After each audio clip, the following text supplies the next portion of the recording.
स्वागत है बच्चों आप सबका मेरे एक और नए वीडियो में।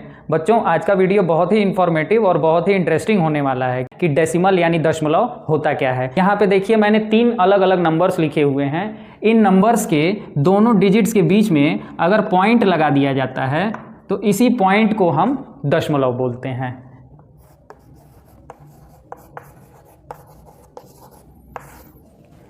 अब इसको हम पढ़ते कैसे हैं ये भी जान लीजिए। जैसे हमने यहाँ पे पॉइंट लगा दिया तो पॉइंट लगाने के बाद से हम इसको 3.2 बोलते हैं, 4.5 बोलेंगे, 3.12 बोलेंगे। यहाँ मैं एक आपको बहुत छोटी सी बात बताता हूँ लेकिन वो बहुत ज़रूरी बात है। वो ये है कि दशमलव के दाहिनी तरफ जितने भी अंक होते हैं उनको कभी भी जो है वो 12 या इस तरीके के नंबर्स के रूप में नहीं बोला जाता है। उन नंबर्स को हम अलग अलग डिजिट्स के यानी अंकों के रूप में बोलते हैं। जैसे यहाँ पे 3.2 मैंने कहा, यहाँ पे 4.5 कहा, यहाँ पे 3.12 कहा, ना कि 12 कहा। तो ये एक बहुत बेसिक नियम है और मैं देखता हूँ कि अधिकतर लोग ये गलतियाँ करते हैं। तो आज के बाद से आप लोग ये गलती बिल्कुल मत करिएगा। अब बात करते हैं कि दशमलव के गुणा को हम करते कैसे हैं।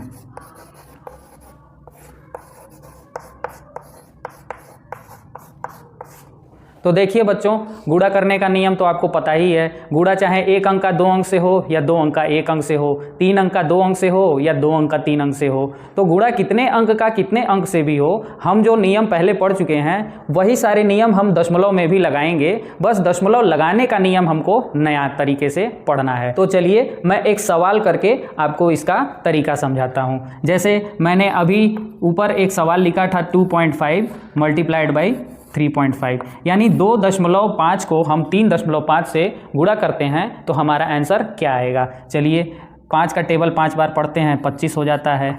यहाँ पे हमारा हासिल 2 हो जाता है। 5 का टेबल हम 2 बार पढ़ते हैं, 10 हो जाता है और हासिल 2 हो जाता है तो वो 12 हो जाता है।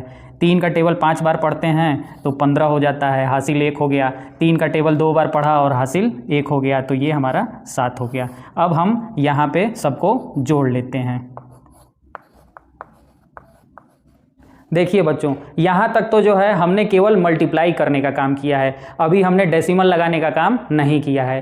अब यहाँ से आप बहुत ध्यान से सुनिए कि डेसिमल लगाने का तरीका क्या होता है। दशमलव के दाहिनी तरफ के सभी अंकों को गिन लिया जाता है। जैसे दशमलव के बाद 1 अंक है, यहाँ पे दशमलव के बाद 1 अंक है, तो यानी दशमलव के बाद हमारे पास 2 अंक हो रहे हैं। इसलिए हम दशमलव के बाद यहाँ दशमलव जो है इधर दाहिनी तरफ से शुरू करके 2 अंक लिखने के बाद लगाएंगे। यहाँ पे आप एक चीज़ का ध्यान दीजिएगा कि ये जो 2 अंक हैं इसके बाद दशमलव लगेगा यहाँ, यानी दूसरे और तीसरे अंक के बीच में। यही सबसे ज़रूरी समझने वाली बात है। एक और एग्जाम्पल से देखते हैं। जैसे हम यहाँ पे 3.12 का 4.5 से गुणा करते हैं।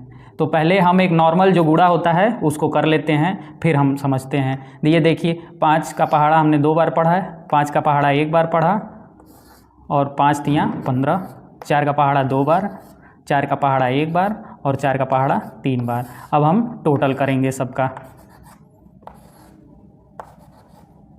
अब देखिए हमारे पास ये टोटल के रूप में संख्या मिल गई है। अब हम दशमलव गिनना शुरू करते हैं। तो रूल वही है, दशमलव के दाहिनी तरफ जितने अंक हैं वो हम पहले गिन लेते हैं। तो यहाँ पे देखिए दशमलव के बाद 2 अंक है, हमने गिन लिया, और नीचे जो है दशमलव के बाद से 1 अंक है, यानी टोटल हमारे पास दशमलव के बाद 3 अंक मिल रहे हैं। तो हम जब यहाँ पे दशमलव लगाएंगे तो दाहिनी तरफ से 3 अंक गिनने के बाद लगाएंगे। तो यहाँ से हम गिनना शुरू करते हैं, 1 2 3 और ये हमारा दशमलव लग गया और यही हमारा आंसर हो गया।